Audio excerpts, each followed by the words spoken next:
Yang keenam, masalah menerima takdir Allah atau sabar. Atau sabar. Nah, kalau kemarin, teman-teman sekalian, kita sempat membahas tentang masalah syukur, maka pada hari ini saya mendatangkan sayap kedua dalam kehidupan.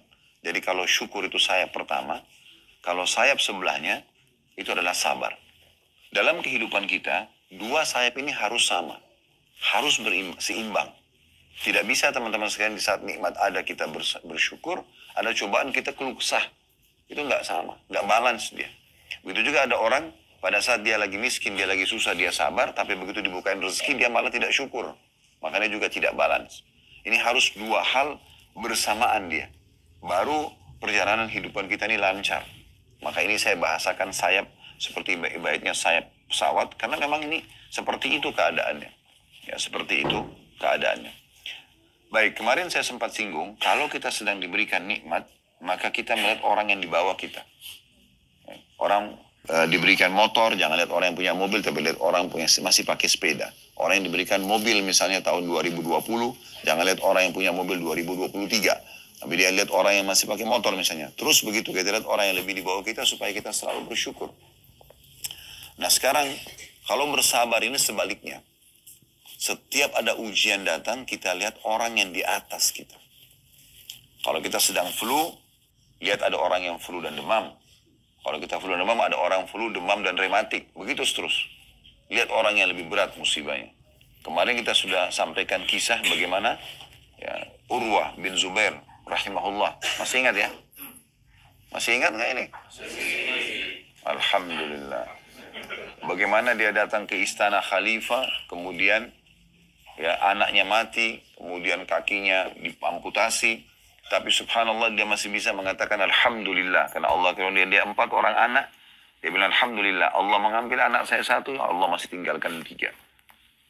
Allah ya mengambil kaki saya 1, tapi Allah masih tinggalkan 3, yaitu 2 tangan dan 1 kaki, dan dia masih bisa bersyukur dalam keadaan itu. Bahkan baginda Nabi SAW, beliau dalam sebuah riwayat disebutkan, kalau beliau sedang merasakan dan mendapatkan nikmat yang besar, atau nikmat Allah SWT umumnya, beliau mengatakan, alhamdulillahilladzi bini'matihi tatimmus shalihat. Segala puji bagi Allah yang dengan izinnya lah semua nikmat tersempurnakan. Setiap ada nikmat selalu menyebutkan itu. Dapat apapun, sunnahnya kita mengatakan, alhamdulillahilladzi bini'matihi tatimmus shalihat.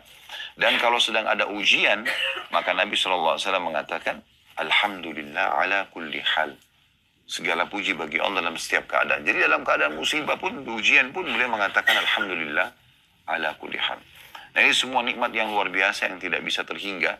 Kita masih dimudahkan untuk pergi haji, kita masih dimudahkan untuk belajar, kita dimudahkan dengan segala fasilitas makan, minum.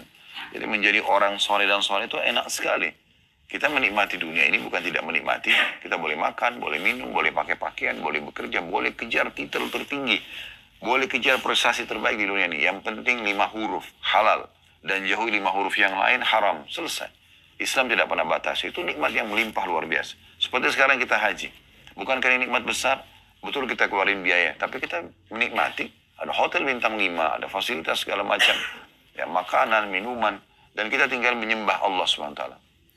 Selama haji kita beribadah, dan setelah itu meninggal. Kalau orang meninggal pun, sudah kita sebutkan di manasik, orang kalau meninggal sementara dia sedang beribadah haji, ya, ataupun berihram, kalau dia haji, ya, maka kalau dia meninggal, dicatatkan baginya pahala haji sampai hari kiamat. Masih ingat di manasik kita sampaikan hadis sahih itu kan? Itu juga dengan orang yang meninggal dalam kondisi dia berjihad, orang dia berumrah, dia lagi berumrah lalu dia meninggal, maka dia dicatatkan baginya pahala umrah sampai hari kiamat. Bukan 1-2 kali umrah, tapi sampai hari kiamat. Sampai meninggal dalam keadaan dia berperang, maka juga dicatatkan baginya pahala jihad itu sampai hari kiamat. Ini nikmat-nikmat yang luar biasa yang tidak bisa terhingga. Selanjutnya kita panjatkan salam hormat kita kepada Nabi besar Muhammad sallallahu alaihi wa ala alihi wa sahbihi wasallam, sebagaimana telah Allah perintahkan kepada kita. Dan bahkan Allah subhanahu wa ta'ala menjadikan salawat ini adalah zikir yang paling afdal setelah la ilaha illallah. Serta juga memberikan balasan yang sangat besar bagi orang yang selalu membacakan salawat kepada Nabi alaihi salatu wassalam.